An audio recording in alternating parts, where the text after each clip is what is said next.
It's time for your daily LSU baseball update with Musso at the box. Now, Matt Musso. And welcome into another edition of Musso at the Box. Y'all go ahead and smash the like button. Get subscribed up to the YouTube channel if you haven't already. Get subscribed up on your favorite podcast app as well. Here's what we're going to do today. I want y'all's help, first and foremost, on something. So, I have told you what I believe LSU's biggest issue is so far this season and why they're kind of mired in the stretch that they are, where they're 3-9 in conference play. They've lost their first 4 conference weekends for the first time that we've found in the modern era of how conference play is set up. Like, we went through this and went back from before Skip Bertman was the head coach at LSU and could not find a time where LSU lost their first 4 conference quote-unquote series. Now, the caveat is sometimes, they haven't always followed this structure that they have. So, in the time that they've had the 3-game conference weekends, it hadn't happened. And I told you I think the pitching's a massive part of that, whether it's the struggles with 2 outs, giving up runs, or letting the leadoff man on, just not finishing, things of that nature. I've told you I think that's the biggest issue. So this is what I want you to do. I've said my piece. I want to know what y'all believe is the biggest issue on LSU currently. Comment it here on the YouTube video. Comment it on the tweet, of this podcast. You can just tweet it at me in general, at Musso Matthew. But that's what I want to know, just to gauge. I want to kind of know where y'all are at. What do you think is the biggest issue plaguing LSU baseball now, as they are 3-9 in conference play and looking desperately to turn this thing around and right the ship? So I need your help with that, and it's much appreciated. Now, what we'll really dive into today is the Nate Yeskie conversation, because I'm seeing that more and more, and I'm being asked about that more and more. How much of the blame lies at the feet of Nate Yeskie? Was it a bad hire? Should LSU move on? A lot of y'all want Nate Yeskie's head on a platter here in April of his first season in Baton Rouge. So we'll talk about that a little bit more in depth today. Haven't gone totally deep. I've said a little bit on it, but we'll go a little bit deeper on that today. And then look, LSU is back on the field Tuesday night against McNeese. So we'll get you a preview of that ball game. Look, this is an opportunity for LSU to really start to right some of the wrongs that they've had. I don't care that it's a midweek game. I don't care that it's against McNeese. That does not bother. I want to see LSU do things better that have plagued them. I don't care about the quality of competition. They need positives, and the things that have plagued LSU have not been exclusive to the weekend, right? The problems that persisted against Vanderbilt or Arkansas also persisted against Southern. So we'll go into some things that LSU needs to do against McNeese, and we'll give you a preview of the Cowboys as well. So we have a jam-packed show. I'm fired up. Let's dive right into it. Excuse me. It's April, y'all. Sinuses, they're going to get you. You catch a little tickle, a little itch in your nose every time, around this time of the year. All right, let's start with the Nate Yeskie conversation, and then we'll get to the McNeese State preview. So LSU, and let me preface this whole conversation with this right here. I have called LSU's pitching staff the biggest issue on the team. So I don't really think I can be any more critical than that. I've called them the biggest issue on the team right now, for a team that has plenty. Shoddy defense popping up at the wrong times. Inconsistency on offense, not being able to keep your foot on the pedal, doing really well against the starter, going into a shell against the bullpen. There are a lot of problems, and I've called the LSU pitching staff, in my opinion, the biggest issue. So I don't think I could be any more critical than that.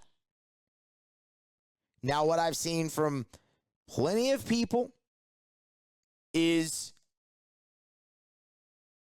how much of this blame lies on Nate Yeskie. And what I've also seen from plenty of people is it was a bad hire, get him out of here. And that's just flat out not true yet. And actually, I don't think that's true anyway. It's very easy. It's very easy when things are going wrong, and not just wrong, historically wrong, overall from a team perspective, to look at one of the things that is leading the charge there and say, fire the coach. That is the easiest thing to say. It's the easiest way to go about it. Because all you're doing, you're looking for an answer. I'm not saying that in the sense that it's easy for LSU. Like, oh, that's the out. Go ahead and give it. No, there's contracts. There's all that stuff in there. I'm just saying from a outside looking in perspective, you're just looking to right the wrong. You're looking to improve it, and it's just very easy to say, fire the coach. Y'all, you have to look deeper here, and I'm going to implore you to look deeper here. It was not even a year ago that we sat here on this show in June, right after LSU won the national championship. Well, not right after. I was at the beach, but that's not the point. Shortly after LSU won the program's 7th national championship, and Wes Johnson, we knew he was out the door, taking the job at Georgia as the head coach, and LSU was going to have to go get a pitching coach, and they hired Nate Yeskie, and we sat here and we lauded the hire. For good reason. And I want y'all to kind of put yourself back in that state when we're about to talk about Nate Yeskie. Because all those things we talked about then have not changed now. They just haven't. I also think it's important to remember and realize this is the third different voice for the pitching staff here in 3 years, and that does matter. Think about it in terms of LSU football. The turnover they had at defensive line coach and how tough it's been to get that position group going for that team in their seasons. That does matter. And I know you can sit here and you'll say, Moose, a lot of the pitchers that were here, for Jason Kelly's year in 2022 have moved on, and they're not there. So does it really matter about the three voices? And I hear that. I understand. Yes, that's true. Like, if you're going to look at LSU's roster and see team players, or pitchers, I should say, that have been here for all three, you're looking at guys like Will Helmers. You're looking at a guy like Sam Dutton, technically Javen Coleman. So, I mean, there are guys, but no, it's not as plentiful. Sure, more of it is they're on their second, but the point remains. There's turnover there. The message can be different, and the message maybe isn't just getting through the way you want it to. Maybe the level of buy-in just quite isn't there yet. And I'm not absolving the coach, the position coach of that and saying, it's not a problem. Of course that's a problem. Let me say that one more time so it doesn't get misconstrued. Of course that's a problem, if that's exactly what's happening.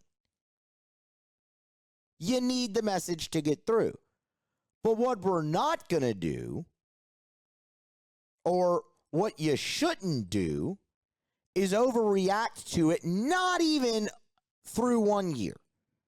Because when you look at Nate Yeskie, and this is where we can go back through it all, y'all, 18 years at 4 different schools as a pitching coach, a 2-time National Pitching Coach of the Year, D1Baseball.com's Assistant Coach of the Year nationally. You're looking at over 15 All-Americans under him, over 10 freshman All-Americans from him, a national championship at Oregon State,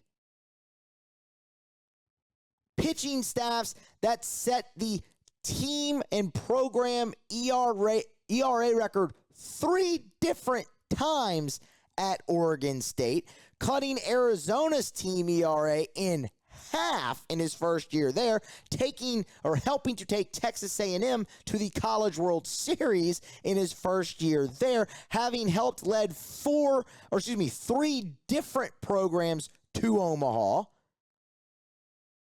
Y'all, there is no other pitching coach in the country with a resume like that, with a, with the propensity to develop pitchers. And I'm going to get to the development part because I've heard that complaint too, and we're going to touch on it.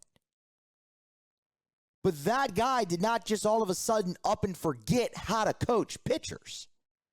A guy with that resume over that length of time, damn near 2 decades at numerous stops with all that success, including with the current head coach here at LSU. That guy did not forget how to coach pitchers.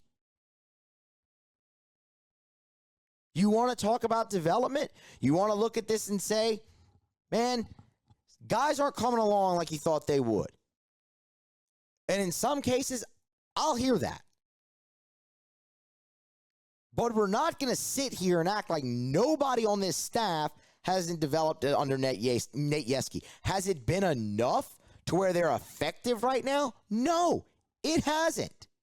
Let me say that again. Has the development been enough for the guys that are here as a staff to push forward and execute to the level that we all expected them to? The answer is no.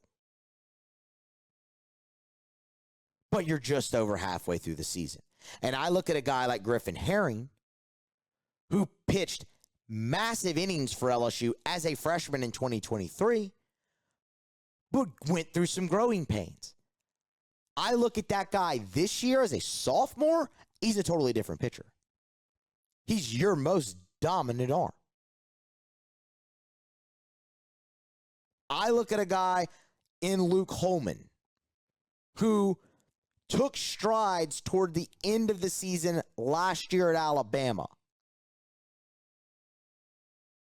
But this year, through 23 and a third or 24 straight scoreless innings to start his season? Yeah, that's development. And yes, Nate Yeskie deserves credit for that. Like, Luke Holman didn't just do that all on his own. A guy like Aiden Moffitt. A guy like Micah Bucknam. No, you haven't really been able to see it translate to a conference weekend, but if you remember watching those guys last year, where Aiden Moffitt literally did not record an out, and now he can throw strike. Yes, Nate Yeskie deserves some credit for that development. The thing with development that you have to remember, look, it is the most important part, but guys develop at different rates. Not everybody makes that quick jump from year 1 to year 2 like a Griffin Herring. Sometimes it's a little slower, like Micah Bucknam, like Aiden Moffitt, to where you can see it. You can see it happening. You just have to get it to a point where they can actually contribute. So that's something key to remember with development is it's different for every guy. It's different for every pitcher. Now, when I look at returners, and we talked a little bit about this in the weekend recap, where I look at guys who maybe haven't taken the step forward that many of us thought they would. Maybe like a Nate Ackenhausen, like a Gavin Guidry, like a Thatcher Hurd. You can look at that and say, where's their development? And that's a fair question. And that's where I would get back to the message might not just be totally getting through. And that is a problem. And that's something that they have to work through. 100%. That's something that Nate Yeskie and the other coaches have to figure out how to get it to sink in. how to simplify things for these guys so they can maybe put aside the major development and work on getting outs and winning baseball games now, because that is ultimately what's most important for this team. And I don't have a good answer for you on that. I don't know how you change the message or get it to sink in more or make things simpler or get it clear. That's not my job. I'm not the coach. I'm paid to sit here and give you opinions on all of this. That's the career path I chose when I went and got a journalism degree. So that's my role. But it's something that they have to figure out. And when I look at a guy like Nate Yeskie and I look at that resume and we go through that and we look at all the draft picks and all the success and multiple different stops, I think that guy, as bad as it might feel right now and as bad as it looks right now, I think that guy deserves the benefit of the doubt to at least have a little bit more time before everybody's coming at him with torches and pitchforks. Because, you're looking at a resume of 2 decades. I know that's not the answer anyone wants to hear right now. You want blood, and I get it. We hyped this pitching staff up so much, and this is the result that you've gotten. I get it. But bear with it. Let's see how they finish this year. And I don't think Nate Yeskie's going anywhere. And if they finish this year strong and you can get him going into another year and you have some consistency in that room from a pitching coach standpoint for literally the first time in Jay Johnson's tenure here, the results are going to follow. In life in general, but especially in baseball, remember, and this is good perspective to have in general with this season. And look, I told y'all after the weekend, you want to panic right now? It's okay to panic right now because they've just done something that we can't ever find another instance of being done in the program. So if you want to panic, you have my permission to panic. But remember, it's never as good as it seems, and it's also never as bad as it seems. So let's see how they go the rest of the year. Let's see if they can simplify. Let's see if they can get that message to sink in. They have talent. It just has not been up to the standard when it comes to execution right now from the pitching staff. And yes, that is a problem. Like I said, I believe it's the biggest issue on this team. All right. That's my spiel on Nate Yeskie. That's my deep dive thought on it. So if you ever have a question about it, refer back to this. And if I didn't answer it good enough for you here, then ask me and we can go through it again another time if we really need to. In the meantime, switching gears, LSU has a game Tuesday night.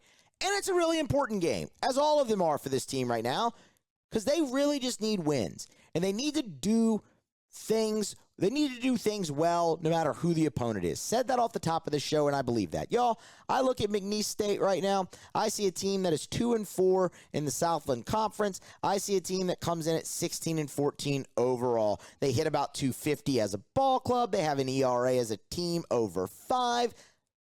They're not what you would call good. But then again, right now, LSU is not what you would call good.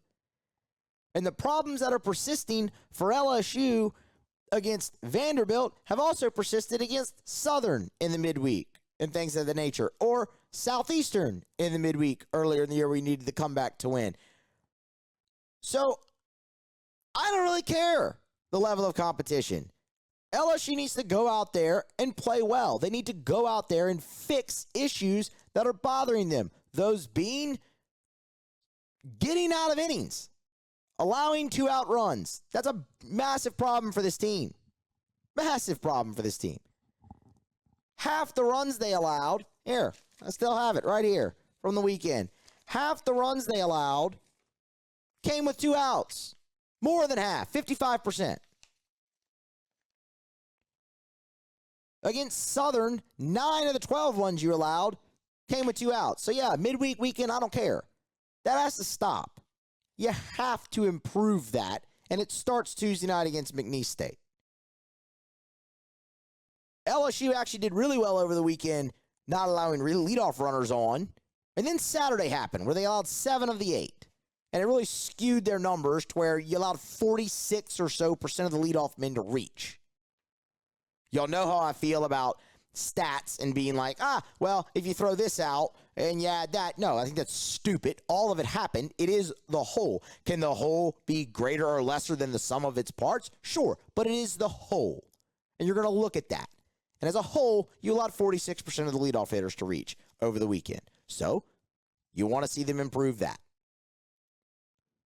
If you're looking for something for LSU on the mound, I would imagine Cade Anderson gets the start. He started the last midweek game for LSU. It's a role he's been in plenty this year, and he didn't pitch over the weekend. It makes a lot of sense that he would start. At the time of this recording, LSU nor McNeese has announced their starting pitcher. I really don't care. I don't care who pitches, as long as it's not like Luke Holman and Griffin Herring and jump. Other than that, I don't care. Throw everybody. Because you need someone to take a step forward. You need someone to get the message. You need someone to get the picture. You need someone who has enough give a damn left to go and try to make a change in this season. And yeah, it starts with McNeese State in the midweek. I don't care. You start whoever. I think it's going to be Cade Anderson, but it's really inconsequential. Whichever guys go toe the rubber, throw strikes, be ahead in the count, finish off hitters when you have the chance, and finish off innings when you have the chance. That is the main thing you want to see from the LSU pitching staff. And you might say, Moose, that's just about everything that they're responsible for. And I tell you, you know what? You're right, but they're not doing a good enough job at that right now, and that's why they're the biggest issue on the team. Offensively for LSU, hit somebody's bullpen. Again, I don't care that it's McNeese. I don't care. LSU has done great against starting pitching. Great against starting pitching this year. Minus Jack Caglione, minus Carter Holton.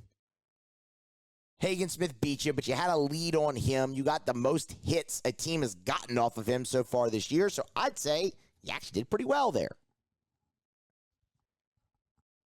But after that, once they chase the starter, the opposing bullpen has forced LSU's offense into a shell far too often. I don't know if they're just not being able to make the in-game adjustments they need to. That's what it looks like. But, man, go attack somebody's bullpen, even if it's McNeese State. And they got a couple guys in there that we're about to highlight who can give you plenty of problems. While the numbers overall might not look great for McNeese State, they got a few pitchers who could really tie LSU into some knots. But that's the main thing I want to see. You can tie situational hitting, you can tie all of that into that. I just want to see LSU take a step forward in game and be able to alter their plan if they need to against a certain pitcher or whatnot, but be able to make some type of adjustment after they chase the starter. And that goes for the game against McNeese. That goes for the series against Tennessee. That goes for the rest of the year. Like when I sit here and I tell you over the next few weeks or month even what I'm looking for LSU, it ain't going to change much. We're going to be looking for the same things until they take the step forward and do those well. Let's look a little bit at a few key players for McNeese, and we'll get out of here after that. So McNeese, told you they're hitting about 251 as a club. They're not a super powerful team. Their leading home run hitter is Connor Westenberg. He has 5. They have 21 homers overall, but I'll caution you, it's April in Baton Rouge. It's April at the box. The ball is going to jump. You saw that this weekend. We've seen it years and years and years, whether it was the old box or the new box. This is when the calendar flips to April. This is when the ball starts to fly out of there. So you could take that with a grain of salt. One thing that's kind of a statistical anomaly that McNeese does well is hit triples. They have 13 triples on the year. Needless to say, that leads the Southland Conference. That also has them second in the nation. So it's a bit of a statistical anomaly, but that tells you they've got gap power and they're pretty good at base running. They understand how to pick up, where the ball is on the field and things of that nature. And, you hit a ball down in the corner, they've got the speed to get there. So that is something maybe to just file away and keep an eye on. That is interesting. Told you Westenberg's the leading home run hitter on the club. He is also the leading RBI man. Braden Duhan is the leading hitter on the club at 324. And then when you look at McNeese, they will run the bases a little bit. They do have some speed. They like to get aggressive. 34 steals in 45 attempts. Duhan and Westenberg are the only two hitters over 300. Like, if you're looking for LSU pitching to potentially have an opportunity to go out there and write some, exercise some demons, perhaps it's against the McNeese club that does not look that formidable offensively, except for that triple stat. So, I don't know how many more times I can say it. I don't care about the level of competition. Just go out there and execute. Fix the problems that have been ailing you against everybody, not just the top of the league. On the mound, told you there's a few guys you really got to look out for. And by the way, for McNeese, your guess is as good as mine at who they could start. Ty Abram has started some midweek games for them. Evan Maldonado has started some midweek games for them. Caleb Stramiska has started midweek games for them. Like, there's been a lot of guys. So they haven't just had one set guy. It could be plenty. The interesting thing that I'm more interested in is two arms specifically out of the bullpen. And we're going to start with JT Moeller. Veteran arm, righty, senior, and just really good. Leads the team in appearances with 15, has an ERA of 3.48, 31 innings. He can go short relief. He can go long relief. What you really have to watch out for him is the changeup. His changeup is a thing of beauty. He pitched against Arkansas. So McNeese State went up to Fayetteville, played a 3-game series in the pre-conference. And first game got rained out. They had to play a doubleheader. That's inconsequential, really, to the story or to the analysis, whatever you want to call it. But he pitched in game 1 of that doubleheader out of relief after their starter, Cameron Lejeune, was chased. I sat down and watched the majority of this baseball game. I think I picked it up in like the 3rd inning. He came in and just baffled Arkansas hitters with this changeup. He will throw it to both lefties and righties. Struck out 5 in 3 shutout innings and didn't walk anybody against a juggernaut #1 team in the country, Arkansas. So, yeah, that guy can absolutely tie this LSU lineup in knots. And if McNeese State is in this ballgame, you're going to see JT Moeller, 100%. The other guy is senior righty Kanan Morrow. He has a sub-3 ERA in 14 appearances, second on the team, in 24 2/3 innings. The issue with him, hits. He's given up 28 hits in those 24 2/3. But he's also been able to pitch around a lot of that as evidenced by the ERA. But it's a guy who's going to throw a lot of strikes, not necessarily overpowering, about a strikeout per inning guy, but he's always in the zone. Again, as evidenced by the 28 hits he's given up in 24 innings. But those are two guys that can absolutely tie you in knots if you're this LSU lineup. And with the way they've performed against bullpens, that's something that is cause for a little bit of concern, at least for me. So file those two guys away for sure.